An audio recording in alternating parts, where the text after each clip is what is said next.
Tantor Audio, a division of Recorded Books, presents The Healer by James Eggebeen. Narrated by B.J. Harrison. Chapter 1. Sustenance. Kimt. Kimt plunged her hands into the hot water, her skin rough and cracked from the lye she used to make the clothes of an unappreciative stranger sparkle. As she labored, an old cat rubbed against her leg. "How's the leg?" She picked it up and examined the bones in its left hind leg.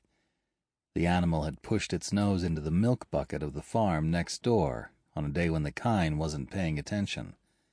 The kine was startled, and the cat had suffered a broken leg when the kine stepped on it. Rather than dispatch it, Kimt had nursed it back to health. The bones were healing nicely, and the cat no longer walked with a limp. "Kimt?" came the weak cry. She glanced at the house. Her brother Jurel was probably growing hungry. Not that he was the sort to complain. He had never been. Born with a malady no healer could cure, he was small and sickly, and unable to fend for himself. Kimt had taken care of him since his birth.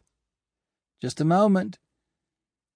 She wrung the water from a dress crafted of fine linen and decorated with lace. She had never worn such a garment, and she expected she never would. The water splashed into the bucket, setting the gray wash water rippling as the drops merged with the surface, losing their identity. When the last twist yielded nothing but drops, Kimt pinned the dress to the line, tacking it in place with an extra pin just in case the wind grew stronger. If the dress escaped the line, she'd have to scrub it clean again. "I'm coming," she called as she freed her lips from the last of the pins. The interior of the house was dark. Kimt shoved aside the thick blanket that served as a door to the house, ducked her head, and entered. The light from the lone window was masked by another heavy blanket, making the place dim and airless. Kimt's mother had scolded her time and time again about letting the fresh air enter the home where her brother lay dying. All manner of evil spirits made their way inside on the breeze. Everyone knew that. The child was small for his age. At 12 summers, he looked more like a child of 9. His face was thin, his cheekbones protruding beneath skin that bore a pale yellow tint. "Can we have the midday meal today?" Jurel whispered. "I'm sorry, love. There is nothing to eat," she said. "Unless you want to eat grass. I think there's a patch not far from the well." "No," Jurel said, his voice filled with just a hint of humor. "Let me tell you about a meal I once witnessed. Maybe that would help." "If you think it will." "All right, then. Listen and imagine along with me as I fill your head with visions of the finest meal you ever set ears on." "Please, and make it delicious, but no yams. You know I don't like yams." "Not even if they were the only thing to eat?" Kimt raised an eyebrow at her brother. "If you had some right now, I would eat them." "Sorry, no. But listen." Kimt settled onto the packed dirt floor, dragging the edge of the threadbare blanket beneath her as she sat. "The last time I was at the castle." She began her tale with the wildest lie she could imagine. "There was a feast the likes of nothing you've ever seen. It was the naming day of the Duke's youngest daughter, and everyone in the land was there. There were jugglers, acrobats, and even jesters. It was nothing but noise, a crowd so thick I could barely pass between the revellers. In the great hall sat the longest table you've ever seen, oak planks as thick as my wrist." Kimt raised her arm and mimicked measuring the thickness of it. "Decorated with intricate carvings of acorns and oak leaves. It was so tall that the chairs that flanked it required stepping stools just to climb aboard. But that was nothing compared to the linen. The whole table was covered in a linen so white it hurt my eyes to look at it. The food, Gerald begged. Tell me about the food. I'm getting to that. Kimt placed a hand on her brother's wrist. His skin was cold, the bones close to the flesh. She felt for his heartbeat, while trying not to let him know that was what she was doing. His heartbeat was weak and slow. The food, right. When the meal began, the servants brought out this huge platter, covered in a dome of glimmering silver. It was so large that you could have hidden beneath it and had room to spare. But what was under the dome? I'm getting to that. Kimt hushed him. They set the platter before the guest of honor, and with a grand flourish yanked the dome from the tray, revealing... Kimt let her voice trail off. Revealing what? A boar, bigger than you. Kimt touched the boy's face, drawing his hair behind one ear. The boar was roasted to a golden brown, the juice bubbling just beneath the crispy skin. I could smell the fat as it ran from the roast and filled the platter beneath. After the girl approved of the roast, the server approached with a knife as long as your arm, and with one fell swoop severed the head from the body. He hacked away at the boar, chopping it into chunks of succulent meat, each with its own bit of crispy flesh adhering to it, like a child clinging to its mother. How did it smell? It smelled so good. Kimt kissed her fingers and licked as if she were sucking the fat from them. The blend of spices was so rich that I've never even smelled some of them. They had lemongrass and herbs, a spice called anise, and even pepper. Cracked pepper, can you imagine that? On a roast, right before me. How did it taste? Close your eyes. Imagine the soft flesh almost melting in your mouth. The first thing you taste is the meat, its rich fat flowing freely down your throat as you suck it from the soft strands of succulent meat. After that, the spices become evident. The pepper first, its dark taste full of bite that you'd think would overpower the meat, but in this case it only enhances the flavor. Kimt! Gerald's voice had an edge to it that Kimt had never heard before. Hush! I'm imagining this. It's almost to the best part. Kimt! Open your eyes! What is it? Kimt let the image fade, reluctant to open her eyes and destroy the image. She shifted toward her brother, her knee coming into contact with something cold and hard. Her eyes flew open. On the blanket before Kimt sat a large silver platter. In the center of the platter lay a roast boar, much of the way she had described it. The carcass sat amidst a low wall of roasted root vegetables, holding back a lake of dark brown gravy. The scent of it filled the room with its hot and steamy aroma. "What happened? What did you do?" she asked. "I didn't do anything." Gerald jabbed a finger at the steaming meat. He picked a strand and peeled it from the carcass, raising it to his lips. "Is this good to eat?" He didn't wait for an answer before shoving the morsel into his mouth. The aroma and image were so strong that Kimt's mouth watered even before her brother had a chance to chew the morsel. "It's good. Try some." Gerald peeled another strand of meat from the carcass and handed it to Kimt. "I don't think we should eat that." Kimt drew back from the platter. Something inside of her gnawed at the back of her mind. "You did magic." Gerald's voice was muted by a mouthful of roast boar. "Good magic." "I did not. It wasn't me. I'm too young to have the power. It was you." He took another bite, the juice running from his chin to land on the blanket, leaving behind a dark stain that Kimt would have to scrub for half a glass to remove. "It can't be me." Kimt pushed herself away from the apparition until her back struck the wall. "It can't be me." "I don't care." Gerald broke a piece of crispy skin from the back of the boar and popped it into his mouth. "This is the most delicious thing I've ever tasted." He chewed it for a while, reached for another, and handed it to Kimt. "Eat it before someone finds out and takes it away." "I don't think I should," Kimt said. But the aroma was too powerful. Her stomach rumbled at the thought. "Try." Gerald shook the piece of meat he held up. "You'll like it."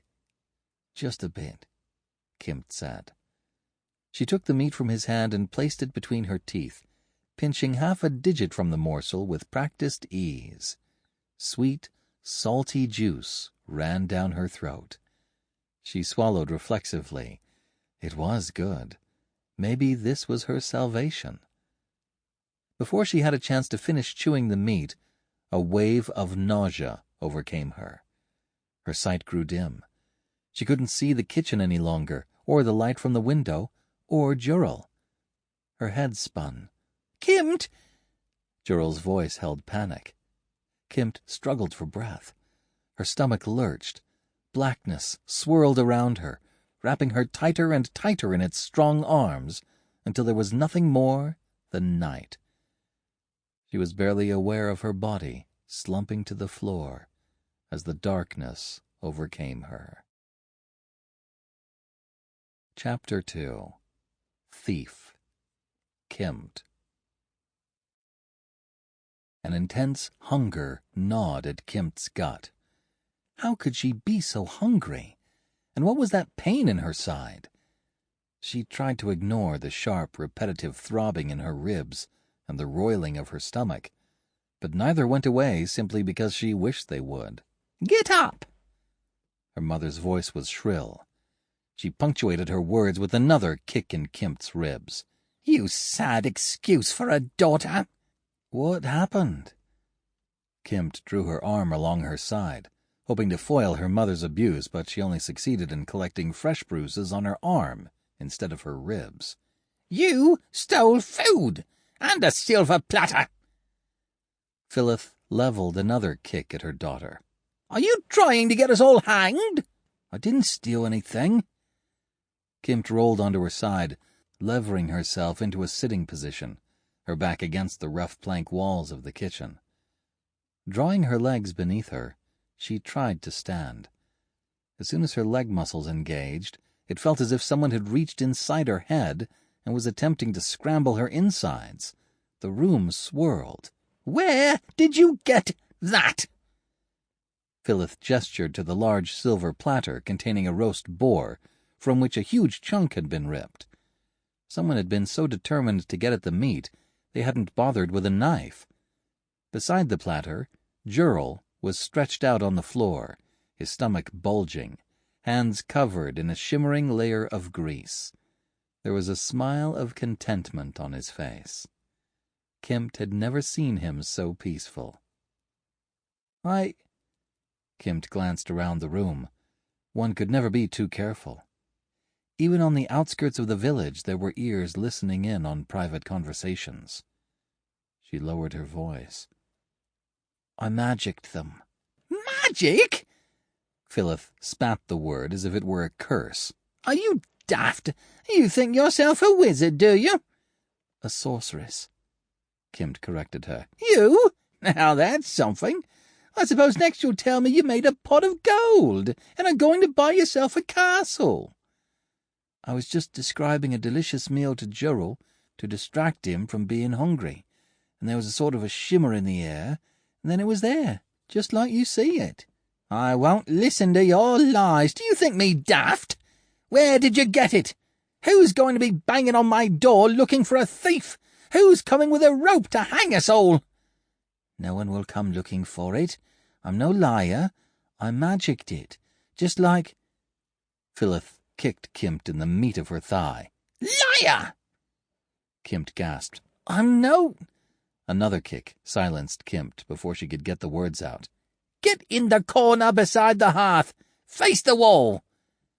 Phyllis jabbed a finger at the darkened corner where the cold stone of the hearth met the rough planks of the wall.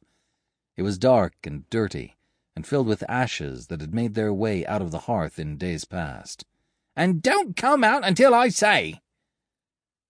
Phyllis turned to her son and rolled him onto his back. "What's she done to you?" She placed an ear to his chest and paused, then lifted his shirt and placed her ear to his stomach. After a few heartbeats, she relaxed. "Look what you've done to your brother. He may be happy now, but what about tomorrow when he's hungry and there's no food left? What then?" "There's plenty of food left," Kimt muttered, careful to keep her face turned toward the cold stone. "There will be no food left. I'm getting this cursed thing out of here before someone comes by and sees it. Hanged! We'll all be hanged! Is that what you want?" Kimt listened to the sound of the platter scraping on the floor as her mother dragged it outside. When she thought it was safe, Kimt scooted across the floor to her brother and rolled him onto his side. With his stomach so full he might not be able to hold it all in. If he vomited while on his back, he would choke. "Kimt," he whispered. "I'm here."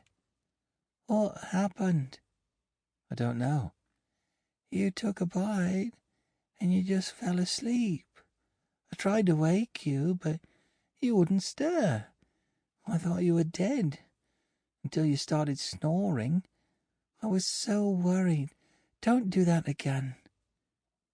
"How long was I asleep?" Kimt struggled to her knees, reached out, and smoothed the hair from his eyes. His face was smeared with grease and bits of cracked pork skin, but his eyes were clear and bright. "The whole night. I got tired and curled up beside you. It was dark. The next thing I knew, Mother was here. She was mad at you, but I told her you were sick. She didn't care. She tried to wake you. I told her that I'd already tried, but you wouldn't wake. She said she knew how to wake you, and started kicking. I'm sorry. It was my fault." "Slow down. What do you mean, your fault?" "You made the food for me.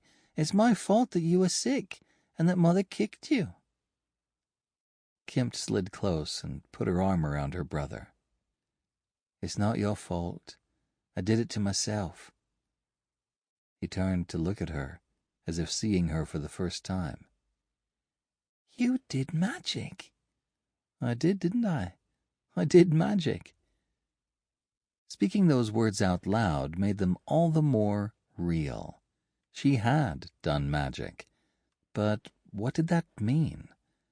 Was she going to have to go to the temple? Would they shave her head? Would they teach her how to use her gift? Or would they kill her to take her gift away, as if she were an undeserving, disobedient child? She'd heard rumors that some of the young boys who went to the temple were sacrificed for their magic. Most folks told her it was just a lie made up to reflect poorly on the temple by jealous folk who wanted healing or riches and blamed the priests for failing to provide them. "Try again," Gerald said. "Do more magic." "What? Still hungry?" she asked. "No, I just want to see you do magic." Kimt glanced around. The sound of crickets chirping filled the cool morning air, punctuated every so often by the distant barking of a hound. But there were no footsteps or the sound of horses nearby. They were alone, at least until their mother returned. "All right, I'll try for a loaf of bread this time." As if to remind her, her stomach growled loudly. "I'm so hungry." "Go on." Gerald scooted from her embrace and leaned back, placing his hand beneath his head to prop it up. He turned his eyes on her. "Let me see, I was recalling the roast boar when it happened, wasn't I?" "You were." I'll start there." Kimt closed her eyes and imagined a loaf of warm bread. On the days when they could afford flour, Kimt was tasked with taking the bread to the communal ovens and sitting with it until it was baked. The aroma of the fresh bread baking came back to her, even as she recalled each of the steps her mother used to make the bread dough. The rich aroma of the dark rye bread filled her nostrils, the sharp tang of dill fighting to make itself known beneath the deep aroma of the rye. There were endless variations, many much more fragrant and aromatic than her mother's basic bread recipe. A voice intruded on her vision. "You're not talking." "I'm smelling."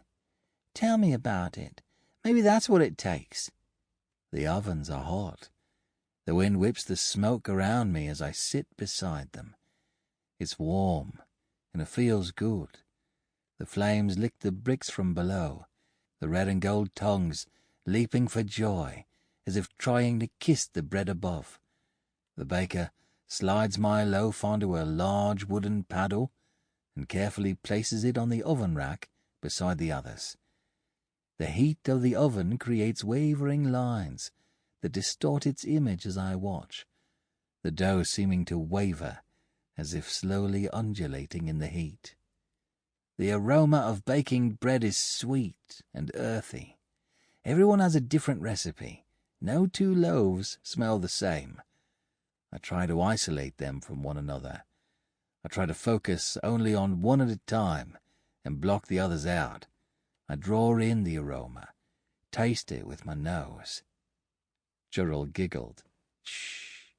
The bread is puffy now, the skin dry and crisping into a light brown, barely noticeable, but the crust is starting to form. This time I have a half copper, and in a moment the baker will brush my loaf with butter to make the crust extra crispy.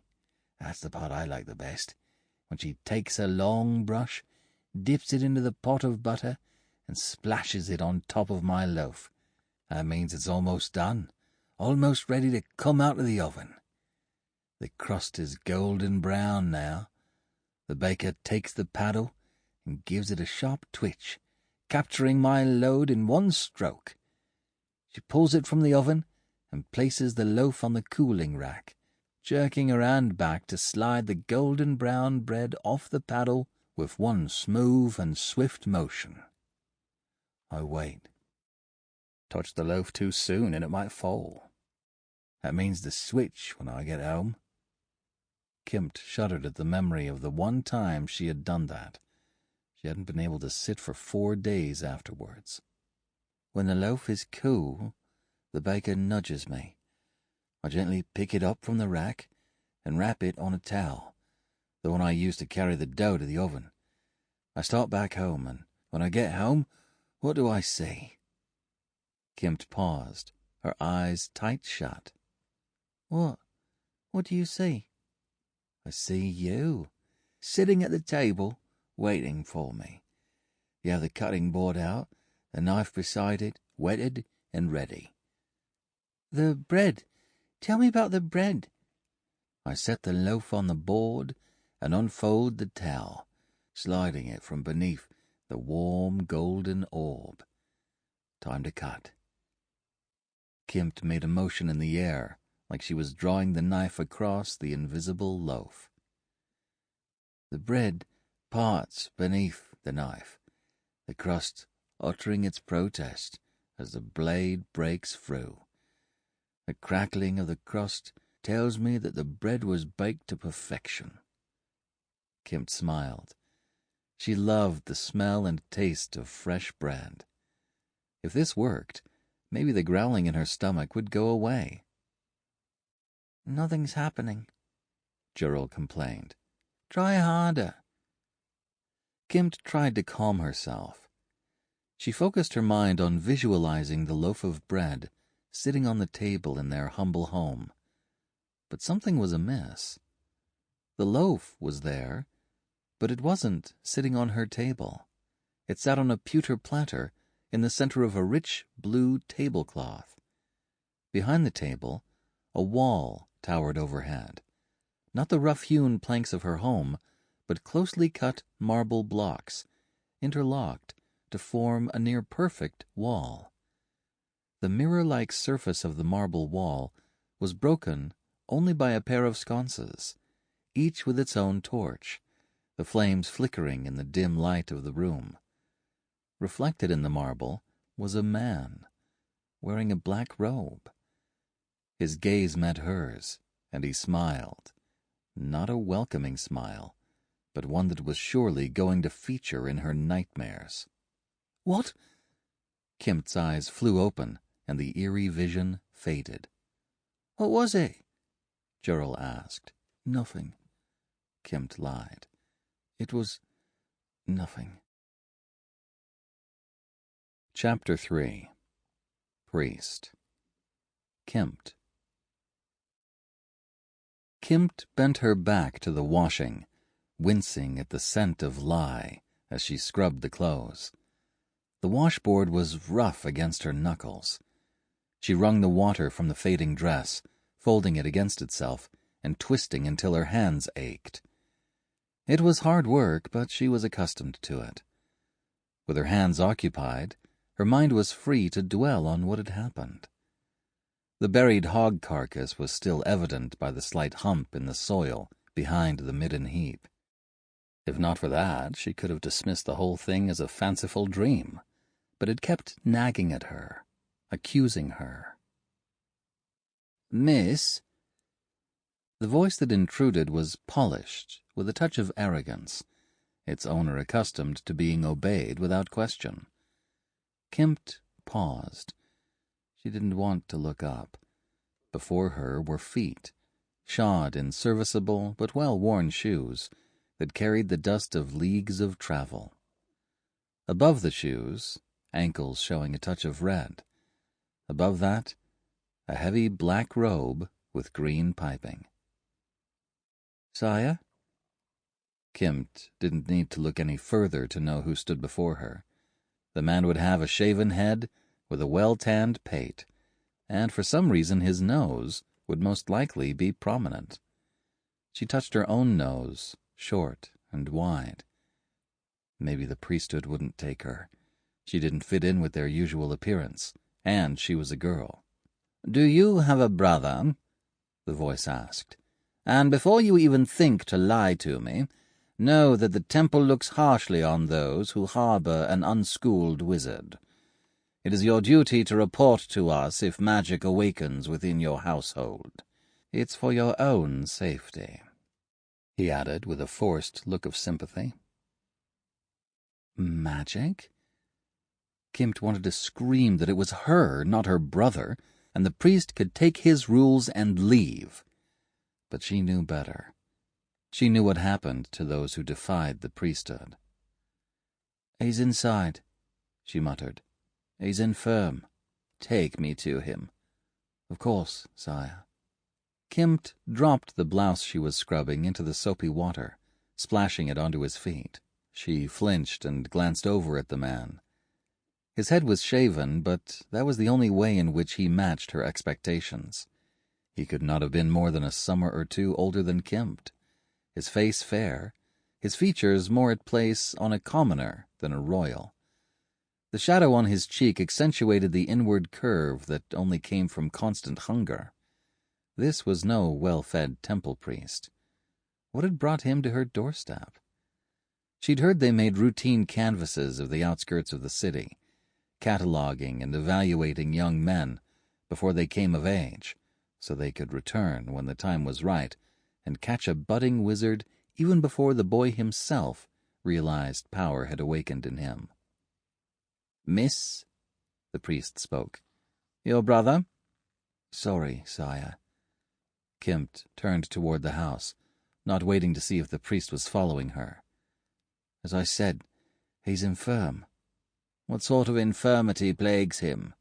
"He has the wasting sickness. The local healer is baffled.